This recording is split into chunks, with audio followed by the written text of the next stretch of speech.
नमस्कार, मी Indira. Top news मराठीमध्ये आपलं स्वागत. एक नजर स्पीड न्यूजवर. लाडक्या बहिणींना सरकारचं मोठं सरप्राईज. लाभार्थी महिलांना मिळणार थेट 3,000 रुपये. बारामतीची पोटनिवडणूक सुनेत्रा पवार लढवणार. सुनील तटकळ यांची माहिती. इंधन टंचाईवर सरकारला बैठक घेण्यास वेळ नाही. कामगार गावाकडे परतत आहेत. संजय राऊत यांचा आरोप. महापौर रितू तावडेंच्या कारवरील लाल लेणे दिवे हटले. विरोधकांच्या टेकीनंतर अधिकाऱ्यांना जाग. पश्चिम बंगालच्या 5 राज्यातील विधानसभा निवडणुकांची तारीख जाहीर. 2 टप्प्यात मतदान तर 4 मे रोजी निकाल. राष्ट्रवादीतील मंत्रिपदासाठी आसुसलेले आमदार अजितदादांना न्याय देण्यासाठी प्रयत्न करत नाहीयेत. शरद पवार गटाच्या नेत्याची घणाघाती टीका. मसापमध्ये दशकभराने सत्तापालट. प्रमुख पदाधिकारी साहित्य संवर्धन आघाडीचे अध्यक्षपदी योगेश सोमण.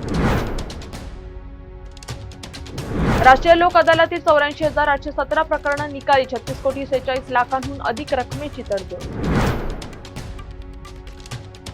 आखाती युद्धाचा फटका. कुडाळ एमआयडीसीतील 30 उद्योगांचं उत्पादन ठप्प. कामगारांवर बेरोजगारीची टांगती तलवार. सिंधुदुर्ग जिल्हा परिषद अध्यक्षपदासाठी आज निवडणूक. राणे आणि चव्हाण समर्थकांमध्ये रस्सीखेच.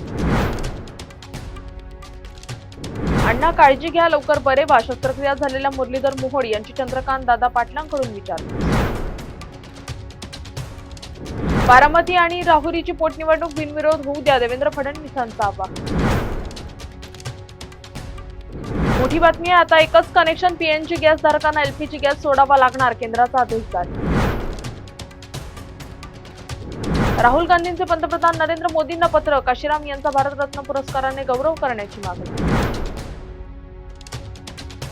मंत्री राधाकृष्ण विखे पाटील आणि मनोज जरांगे यांच्या विरोधात पोलीस महानिरीक्षकांकडे तक्रार. टॉप न्यूज मराठीच्या टॉप स्पीड न्यूज मध्ये आता इथेच थांबूया. ताज्या बातम्या आणि घडामोडींसाठी पाहत राहा टॉप न्यूज मराठी. आपला महाराष्ट्र, आपली बातमी.